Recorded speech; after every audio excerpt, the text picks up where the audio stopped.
Anger is an issue because anger, at times let us hold to most of our positive feelings. When we are angry, it is not only anger, it is a lot of emotions that go along with anger. So if a person is angry, it might feel hurt, they might feel disappointed, they will have a lot of, frustration inside them, irritation inside them, and these feelings can be misplaced.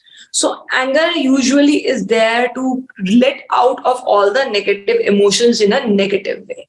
So anger is like it's a pot boiling up, and if the water gets heated too much, it will outflow and it will burn everything around you. It is definitely a negative emotion, displaying a lot of other emotions as well, which hamper you, which do not makes you look forward, and which are not affecting your relationships in a positive manner. Anger, if it is a positive one, because stress, we have two kinds: use stress, positive stress, and distress, negative stress. So if this anger is motivating you, if it is, pushing you to move forward in your life, or, just going ahead of whatever work is unfinished, task is unfinished in your life.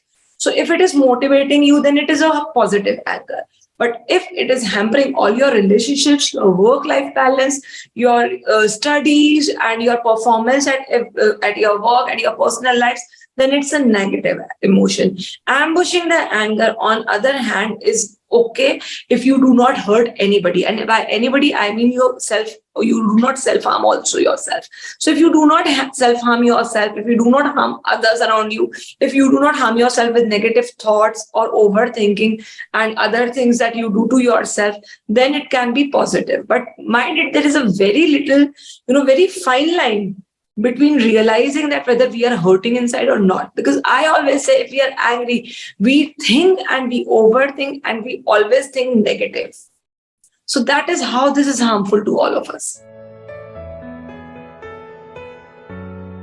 Are left unchecked and undealt with, unsorted issues, they definitely can make you feel violent or aggressive. So maybe at those times you are taking out your aggression or your feelings on any other person, but at the same time you might inflict injuries on yourself or self-harm on yourself. A lot of times I deal with kids, I deal with children who say that we are unable to handle our anger, so we cut ourselves. And a lot of time I see their wrists, I see their legs, inflicted with injuries. So anger can be very harmful, dangerous, and self-harming also. I am angry. I'll give you a classic example about that. So if I'm angry about some situation at work and I cannot speak anything out there because maybe it's due to my superiors or my subordinates or my colleagues. And as soon as I enter home and my child runs up to me and say, mommy, this thing has happened today, I was already in a very disturbed state or angry state, and I leash out on them. You don't care about me. You don't give me some water, or you don't give me a breather. You are born to bother me up. So that is what is called anger displacement.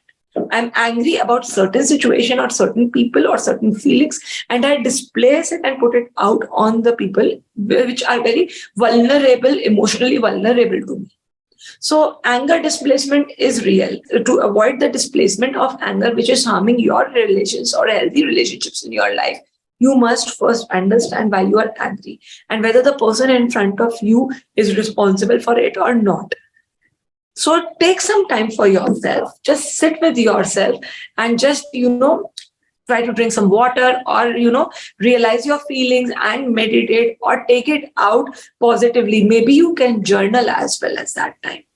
So you can journal and take out your feelings on a piece of paper with a pen, and then come home and then meet other people so that it is not displaced elsewhere. Relationship is directly related to this anger or not. See, anger is an emotion, anger is a feeling. So whether this person is directly related to the feelings of anger or not. When we talk about feelings, we can always deal with them. But when we talk about the behavior, it is very difficult to reverse it. So let us go deep into the feelings aspect of anger rather than the behavior aspect of anger. So even if a child is angry, I would just go and hug the child and tell them everything is going to be okay. That will pacify them to a great extent. So in our relationships, first we can realize the feelings which are coming inside us, and then we can sit on with ourselves first and deal with it. If we need to communicate with our partner or our family, we can go to a neutral ground, maybe for a walk, maybe for a cup of coffee, maybe somewhere outside, maybe to a balcony, and then talk about it. Because rationally talking about it and not hurting each other is the only way to resolve that. Anger is a behavior. But what are the feelings behind his anger? Maybe he or she has been bullied in the school.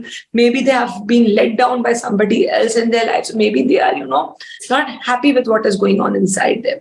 Maybe they want something else and they're getting something else. So go deeper into the feeling of the child, talk to the child, communicate to the child, and tell them that we understand that you are not feeling good about it, that you're not feeling right now very equipped to handle this emotion in your life. What can we do to help you out?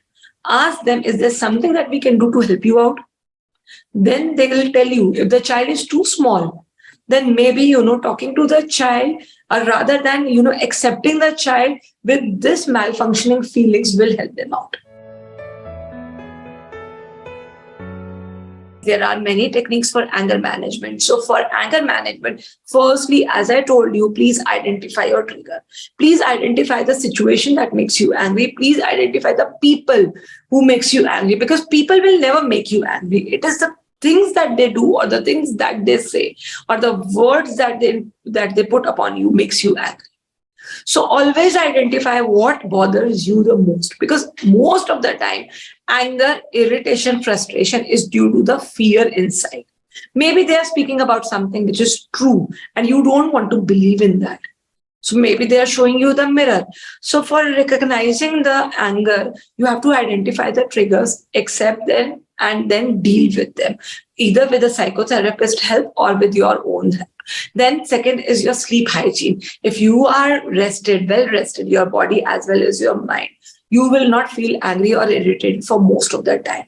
Then comes your physical exercises. With physical exercises, there is a rush or a dose of happy hormones. Then comes your nutrition and well-balanced diet. So if your vitamin D, for example, and your vitamin B12 are not in check, they have their levels ups and downs, then also you might feel anxious or nervous, or you might feel lethargic with them. You can have a lot of mood swings if your periods are not regulated.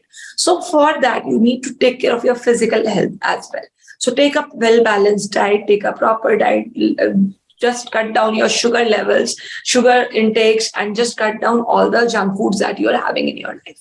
So along with that, you can start with your yoga, meditation. See, I always say that at least give yourself 2 hours a day. Work is going to occupy 80% of your life.